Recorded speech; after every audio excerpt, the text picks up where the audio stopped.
은혜라는 말은 참 많이 사용됩니다.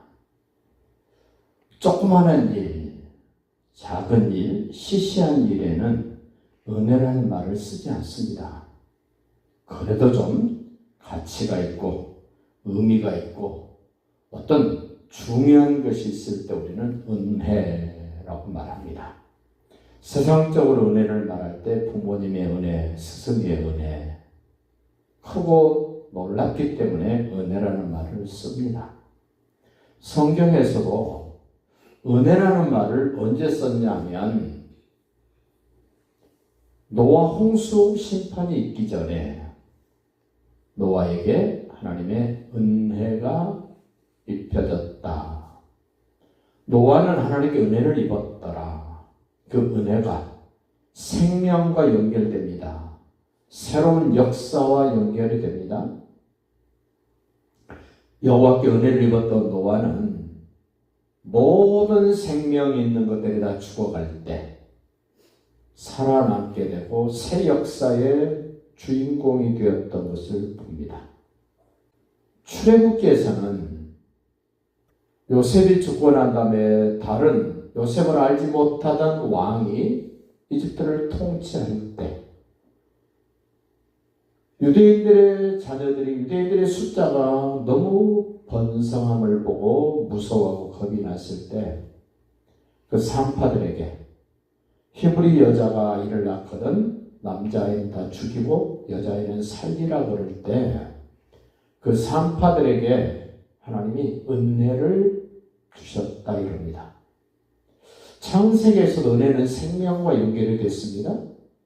출애굽기에서도 사람이 죽고 사는 결정적인 역할을 할 수 있었던 것이 뭐였는가 하면 은혜였습니다.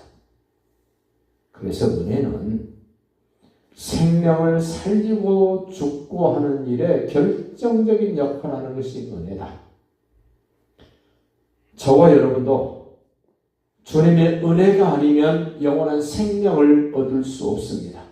영생 복락을 누릴 수 없습니다.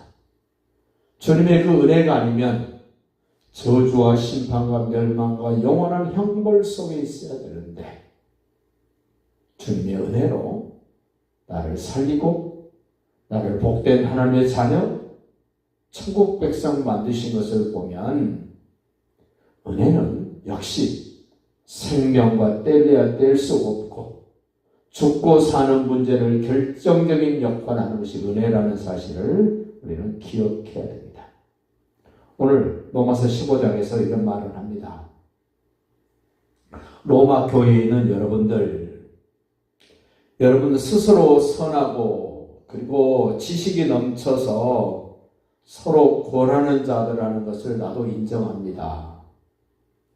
로마 교회의 구성원들, 먼저 기득권을 가졌던 유대인 기독교인, 그리고 뒤늦게 교회의 중요한 역할을 하게 된 이방 사람으로서의 로마 교인들, 그런 서로 불편한 관계가 있을 때 바울이 가장 강조한 것이 뭐였냐면 하나님의 은혜였습니다. 15절 보십시오.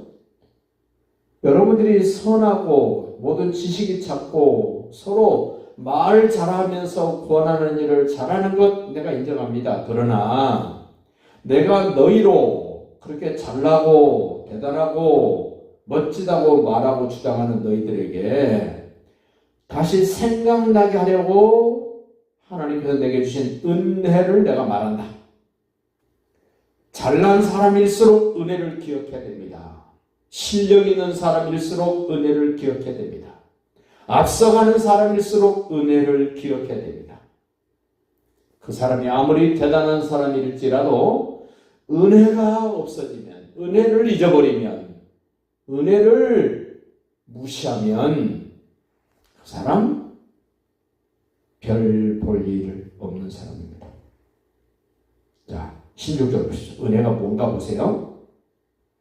이 은혜는 곧 나로 이방인을 위하여 그리스도 예수의 일꾼이 되었다. 하나님의 일꾼, 예수님의 일꾼, 복음의 일꾼 될 사람은 철저하게 은혜를 바탕으로 서 있어야 됩니다. 은혜를 근거로 움직여야 됩니다. 은혜를 근거로 마무리해야 됩니다. 은혜를 빼버리면 자기 자랑입니다. 자기 것으로 하는 겁니다. 우리는 모든 범사가 은혜 위에 되었다는 것. 내 인생의 출발도 은혜입니다. 과정도 은혜입니다. 마무리도 우리는 은혜로 마무리해야 됩니다. 이 은혜는 곧 나로 이방인을 위하여 그리스도 예수의 일꾼이 되게 했습니다. 로마 교회 여러분, 유대인이든 이방인이든 여러분이 지금 주장하고 있는 그 그리스도의 복음의 일꾼 된 것, 무엇을 근거로 일꾼 됐습니까?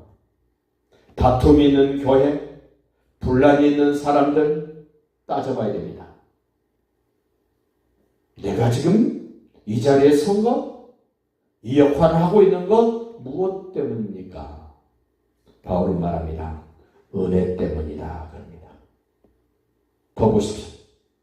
하나님의 복음의 제사장 직분을 하게 된 것 은혜입니다. 어머니의 역할 은혜입니다. 아버지의 역할 은혜입니다. 교회 집사, 권사, 장로, 목사 다 하나님의 은혜입니다. 어느 한 사람도 은혜를 빼버리면 그 자리에 있을 수 없습니다. 유대인과 이방인들을 로마 교회에서 서로 다투고 분쟁하고 있을 때 오늘 16절의 말씀은 결정적입니다. 이방인을 제물로 드리는 것이 성령 안에서 거룩하게 되어 받으실 만하게 하려 하십니다. 바울은 이방인들의 죄를 지적하고 유대인들의 죄를 지적하고 모두의 죄를 지적했습니다. 먼저 믿고 기득권을 가지고 있었던 유대인 로마 교인들. 그런데 유대인으로서 로마 교인 된 여러분들이 지금 로마 사람, 헬라 사람들, 이방 사람들이 예수 일꾼 된 것 못마땅하지요? 불편합니다. 그러나 하나님의 은혜로 저 사람들도 받을 만한 거룩한 제물이 됐습니다. 하나님이 거룩하게 받으신다는데 유대인 여러분들이 뭐길래 그렇게 무시합니까? 지금 그런 토로 지금 바울이 말하고 있습니다. 17절도 보십시오. 그러므로 내가 그리스도 예수 안에서 하나님의 일에 대하여 자랑하는 것이 있다. 은혜를 받은 사람은 자랑할 것이 있는데 자기를 자랑하는 것이 아니라 그리스도 예수 안에서 하나님 일한 것 자랑하는 겁니다.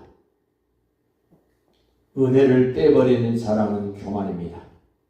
은혜를 빼버린 자랑은 다른 사람을 기죽게 하는 겁니다. 은혜를 받은 사람은 자기도 겸손하지만 다른 사람을 기살려주는 일을 합니다. 그 18절도 보면 그리스도께서 이방인들을 순종하게 하기 위하여 나를 통하여 역사하셨다 이럽니다. 히브리 사람들이 로마 교회의 주축적인 역할을 했고 큰 일을 했던 그들이 5년 만에 돌아와 보니까 다른 사람들이 자기 자리를 다 차지하고 있을 그때 얼마나 이방인들, 헬라인들 무시했습니까? 그런데 바울이 말합니다. 그 사람들 무시할 수 있는 사람들 아니야. 누가 그렇게 했는가? 그리스도께서 그렇게 한 것이야. 그 사람을 무시하는 것은 그리스도를 무시하는 것이야 라고 지금 바울이 유대인들을 지금 책망하는 겁니다. 오늘날로 말하면 기존 이미 교회 안에 들어와서 중요한 역할을 하고 있는 그들을 책망하는 겁니다. 우리 주님 말씀합니다. 먼저 된 자가 나중되고 나중된 자가 먼저 된다. 이거는 먼저 된 사람들에 대한 경고입니다. 어떻게 하나님 일하셨나 보십시오. 그 일은 말로 내가 한 일이야. 은혜를 입은 사람은 말로 하나님 일을 할 수 있습니다. 그러나 그 다음에 따라옵니다. 말로만 하면 안 됩니다. 말과 행위로 했습니다.